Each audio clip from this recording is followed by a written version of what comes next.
magandang morning sa inyong lahat. Oras natin, 8:39, Mare. Oo. Ano Umaga ba yan? na. Bitin naman ako kayo. Oo. 39 na. 8:39 ng umaga, tapos ang usapan natin ay tungkol sa mga paglalak-lak na yan. Hoy! Oo nga eh, Mahirap no? din yan. Well, sa Mahirap. mga kakapasok lang po pala, welcome to Lihim ng Niyam. Sige lang po, pasok lang po mga ma'am, mga sir. We are live on Facebook and on TikTok. Hanapin niyo lamang po kami, Energy FM 1067. And gusto namin marinig din yung mga opinion ninyo. Kung meron kayong extra load dyan, i-message nyo na kami ni Jimbo. Okay? Sa ating text line number 0945-367-8792. Ayan, ang ating text line ha. So, i-message nyo na po kami ng mga nararamdaman ninyo, yung mga thoughts ninyo about the problem natin.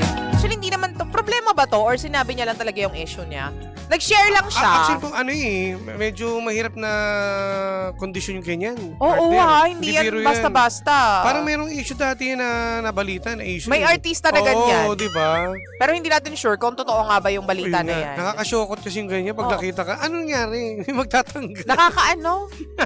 Nakakaano? Nag-let's bolt in. Ano ba? Ito mo na yung aking reaksyon. Okay, ano na reaction mo, partner? Ang aking reaksyon ay ako'y biglang na, Ha? Ha?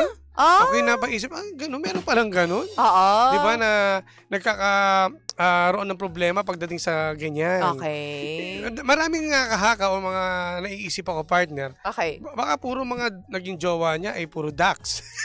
Baka nga, no? Kaya naglalak. Pitbull yarn. Pitbull. Diba naglalak jaw? Di ba? Sa mga Oo. mahilig sa ano, diba? Sa mga pets, pitbull yarn, naglalak jaw Or sila. isa naman, Mm. dahil nagkaroon siya ng phobia, natatakot siya, parang gano'n. Nag-anxiety nga Oo eh. daw. Pero ganun ba mga babae? Kaya niyo bang... Lahat naman ng tao na anxiety partner, Pero lalo naglalak? na kung first time. Pag, Hindi! baka dahil Hindi, sa ganun... iba-iba nga talaga. May ibang nagulat epekto ako, yung ah. condition niya or may ibang epekto yung anxiety sa kanya. To the next level siguro yung anxiety niya. To the point na, yung iba hindi, nahihirapan ka ba huminga kapag malapit ka na sa Jugjugan Fest?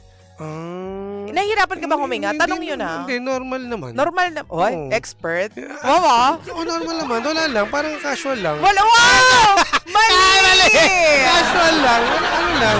Pero natataan na ano ko doon na pwede pa lang ganun. Oo. Yung anes, Hindi, may buhay. Hindi.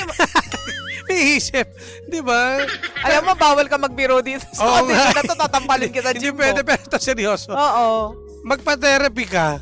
Yun ang importante. Magpatingin sa eksperto. Papacheck Hindi, ka, nagpa-check oo. na nga din naman daw. At nagpapatherapy naman na daw. At siguro naman, may iwasan muna bago. Siguro, sabihin mo naman sa magiging partner, hindi masama magkarelasyon. Oo. Kasi iniisip niya pag meron siyang bagong karelasyon, yun kagad yung issue na baka mag-lock, di ba? Natatakot. Pwede naman wag muna kayong mag-chorba, pwede naman siguro, di ba, mag-ano muna kayo. Hindi kasi, di ba, pag na-excite ka sa isang bagay, natural yun eh. Yung tipong mag-skip ma-beat yung puso mo, tapos talagang parang magjujugjugan festival din yung puso mo. Ganyan. Tapos yung isip mo kung ano na nai-imagine Ganun mo. palang feels, no? Sorry Ganon, ah. may ganyan. Naging ignorante ako sa ganitong sitwasyon, ah. Alam mo, nayayamot ako sa'yo, G. Tatawa Hindi totoo yun. Di ba, imaginein mo yung unang beses na ginawa mo yun. Hindi ka ba kinabahan? Ay, oo naman. Hindi kasi yung time na yun, yung first time ko, siya yung gumawa. Kasi may edad sa akin eh. O, kaya doon ako natuto. Nakakahiya Oo, naman. meron akong master. Master! Mali! pero eto pero di ba, ang ano ko lang doon is parang siguro pag pumasok ka sa isang relasyon, yun nga, ano muna, pwede mo naman i-set aside muna yung ganyang chorba. Kaya niyo naman pigilan yan, di ba? Hindi, di ba sabi nga nila, Hindi. sa isang relasyon, partner, sa bagong relasyon pa lang kagad. Hindi eh. Hindi, mali, hindi, totoo. Sa bagong relasyon kagad, hindi naman kagad yun ang kagad unahin.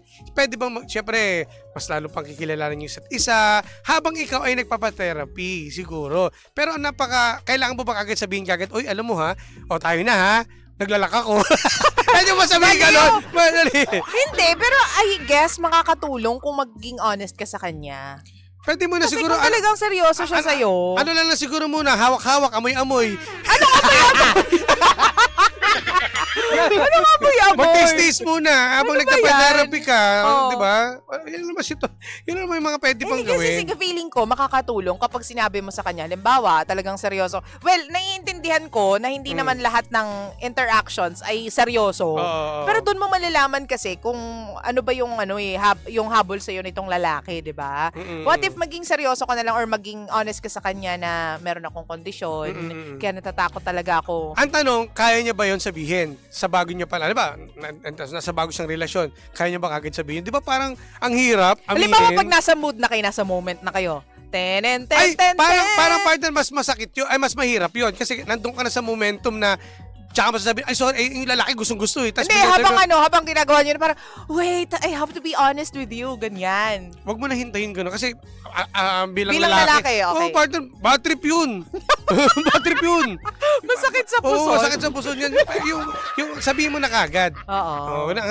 Walang sa ganung momentum kagad. Okay, halimbawa, kumakain na lang kayo, Oo, ganyan. pangit Tapos, naman. hindi, Ay, ginawa ko hindi, kumakain kayo na french fries, so whatever, Oo, sige, kumakain kayo. oo. Tapos, randomly lang i-open mo sa kanya, casual lang na, alam mo, natatakot nga ako eh. Kasi, may mga experiences ako. Feeling ko pero kasi sorry, kailangan mong i-open sa kanya. Pero sorry, bilang lalaki ngayon, pag kinuwento mo sa akin, ang pangit ng tingin ko sa'yo. Kasi, Talaga ba? kasi syempre, bakit mo sasabihin sa akin yan na napaka-confidential lang? Wala kang pakialam sa past life mo o sa past relationship mo.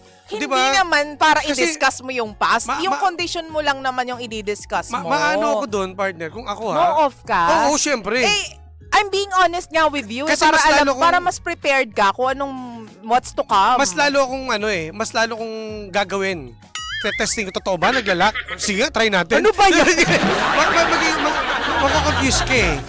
Ganun Mas sa ite-testing akin mo eh. pa? Sa akin ganun. Totoo ba? Baka naman lang sinasabi mo lang dahil, di ba maraming maraming kakakang lalaki kapag ginano mo eh. Hindi kasi naisip ko naman, partner, baka kasi mas maging prepared yung lalaki tas ikaw din bilang babae, hindi ka maa-anxiety. Kasi nga alam mo na sinabi mo, tas prepared ka, tas alam nyo kung anong posibleng mangyari.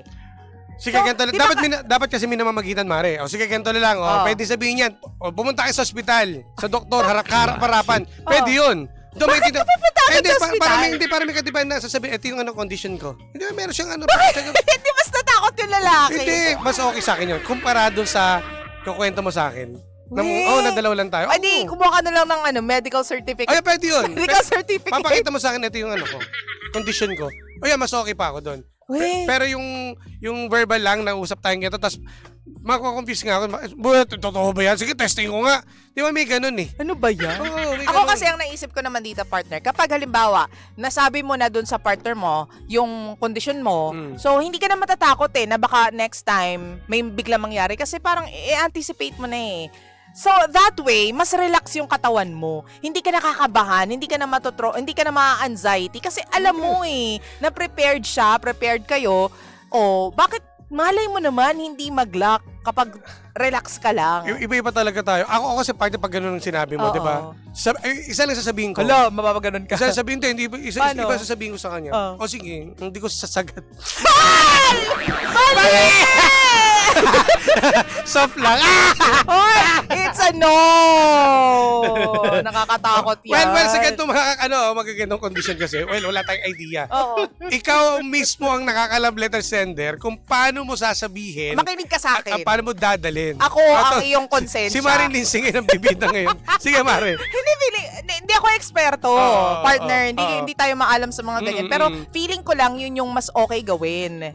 'Di ba? Or pwede namang saka ka nalang gumanyan pag feeling mo okay ka na at nare-regulate mo na yung feelings mo. In a way na sinasabi mo na tsaka ka lang gumanyan, tsaka ka lang pumasok sa isang relasyon kapag diba? okay ka kapag na. okay ka na pag feeling. Pero paano klaro na nga yan. malalaman kung okay na, kung hindi niya daw itatry? May nabibili na naman sa Shopee ha. Wala namang anxiety, wala namang tension kapag ganun eh. Sige. Ano ka ba? Paano ba yan? Ang hirap na sitwasyon nito. Sa dami-daming letter sender natin, ito lang Ang dami natin kwento kasi. Ito ang hirap eh. Di ba? Tingnan natin yung mga comment. Sige, ito na lang. Kailangan po Yung mga namin comments. kayo, mga pangga, yung mga chismosa. Tingnan natin. Sige, tingnan natin yung mga sagot ninyo o mabibigyan yung advice dito sa ating sabi, nagsasama. unahin natin to partner. Sabi ni Grace, nagkaroon po ng phobia sa chorba si ate. Mabuti pang sumangguni ka na lang sa medical professional para matulungan Ayun, ka. yun naman.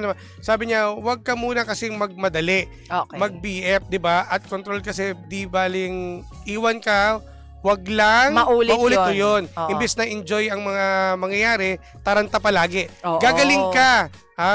Self-control muna ating control ko mo sa sarili mo. Tama, para wag ka muna malalaki o magjowa o pumasok sa isang relasyon. Sabi naman ni Maku, baka may trauma siya before, kaya natetense yung body niya. Yun nga eh. Sabi pa dito ni Darwin, masyado ka pong na po kayong pogi, Boss Jimbo, pa-share lang po ng secrets niyo. Hoy, yun? sabi ni Atina, oh no! Oh no! Ang hirap niyan, siguro magpagaling ka muna. Totally para sa future kapag may new relationship ka na, mas confident ka na. Diba? At saka sino pa to, ha? Sabi naman ni Randy Tejada, good morning DJ Lindsay and DJ Jimbo. Shoutout naman po at IVC Marikina City. Si ate kulang sa exercise. Siguro medyo overweight siya. Ganun ba yun? Baka, yun, siguro, yun din ang mga basihan. Or kailangan... Overweight? Ang ako nakikita ko, baka siguro kulang ka sa tubig. Ano daw? Sa tubig, kaya natutuyo yun. Nagets ko na, bastos ko talaga. Ito naman. Ito naman si Densyo. Sabi ni Densyo, huy, wag Ay, yan! Wag yan! Mawawalan kami ng trabaho ito na lang, si Sabi ni Mical Conde, sabi po kaya daw po naglalak kasi parehas daw nanggigigil. Sabi daw po, ay gano'n. Pwede naman, pag nagigigil kami, okay lang naman. Ano ba? Ito naman.